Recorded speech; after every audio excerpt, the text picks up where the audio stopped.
Hello and welcome to IT Leadership Insights by Future Processing. My name is Jarosław Granat and today our guest is Ross Morrell, Director of Target Services, a business consultancy from the UK. Hello Ross and thank you for joining us. Hello Jarek, thank you for asking me. Ross, in our previous episodes together we learned that you have a massive experience on the UK market, on the IT industry, and you have worked with plenty of nearshore companies. Is that right? It is, yes. So based on your experience, what are the reasons that UK-based companies even decide to outsource?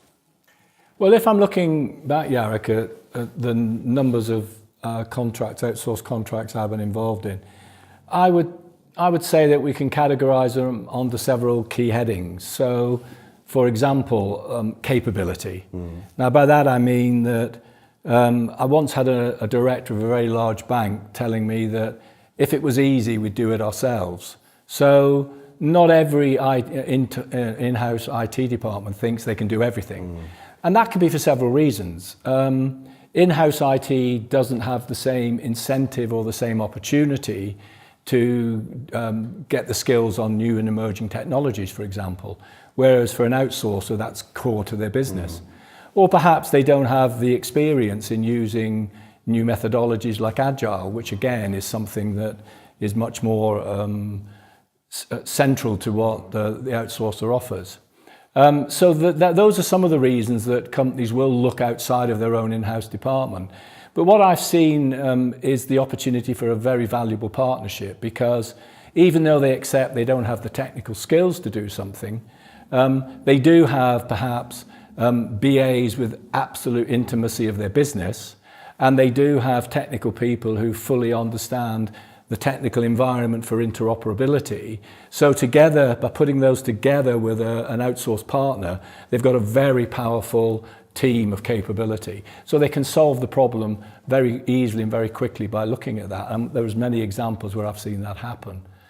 Another one which is pretty obvious, but it's becoming actually more obvious, is availability of resources. Now, it's not just the fact that I think in a previous video we've talked about the factors that are making it very difficult to get good quality resources in the UK. Not just in the UK, but in particular parts of the UK, which makes it even more difficult. But I think it's also true to look beyond that and see that a lot of businesses spend in-house departments, IT departments, spend 70% of their time just keeping the lights on the current applications that they've got. So they don't have the capacity that you'd think to actually undertake new developments. I've noticed that for plenty of our clients, they have troubles to attract the young people because it's not attractive for them to work, not in an IT company, where IT is just a part of the business, not the core business. Well, absolutely. And, bearing in mind that some of these systems can be very old, it's not attractive from the point of view that they're not learning anything new that's valuable to them either. So it becomes a little bit of a fraught problem for everybody.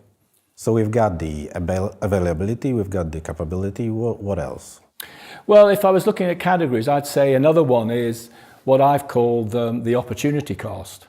And by that I mean they might have the capability, they might have the availability, but for some reason they're looking at maybe several projects and they haven't got enough capability or enough availability to do several projects. So they've got to decide what's the best use of their in-house team. And quite often this can be in a number of areas. It can be for a vital project where the intimacy with their business environment is essential for the fastest possible results, so they want to use their in-house team. It could be for IP reasons or secrecy, where maybe they've got a disruptive idea that they think is a competitive advantage, so they perhaps don't want to share that very much with a partner.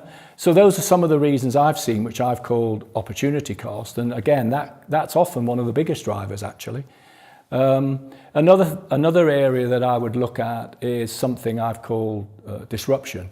Now, this is a bit more interesting in the sense that I wouldn't quite know what the word is that I should use, but I have definitely had I've had several examples where an IT director has called me in and talked to me quite openly about the fact that he has a failing IT department for lots of reasons.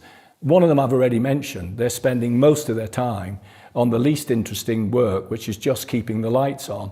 And perhaps their motivation levels, perhaps their incentive to learn new methodologies or technologies, just hasn't helped them to grow the dynamics of that team.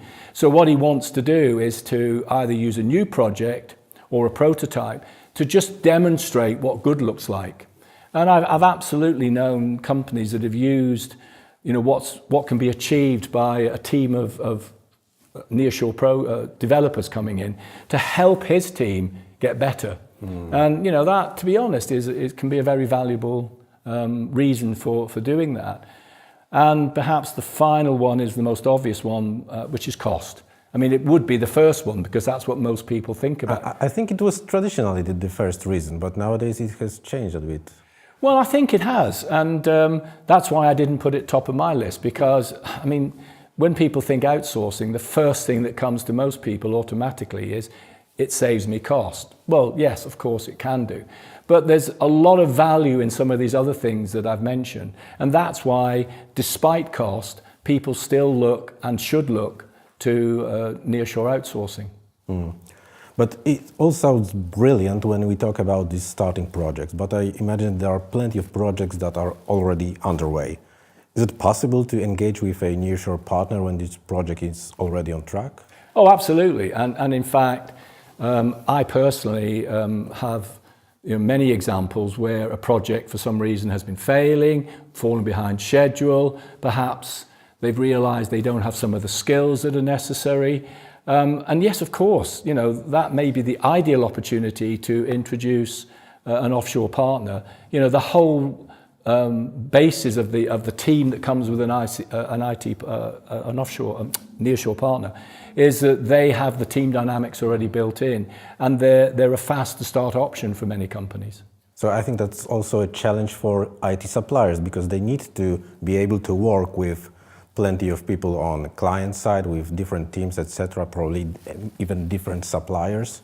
It's one of the qualities that you look for in your team. I mean, not only do you have to be technically excellent, but you have to have the communication skills, the learning capability, to be able to fit in very quickly. That's why you're good at what you do.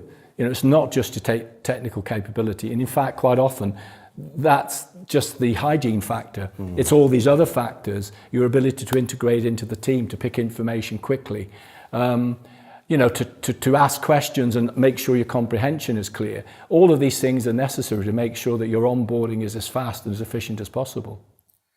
All right, Ross. So to sum it up, the 5 points are?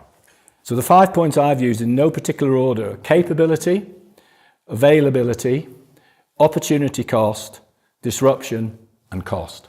All right. Thank you very much for that conversation, Ross. And thank you, the viewers, for watching this episode of IT Leadership Insights by Future Processing. If you found that useful, please share it and recommend it to your friends and colleagues. And drop us a line with the topics that you would like us to cover in next episodes. Once again, thank you, and see you next time.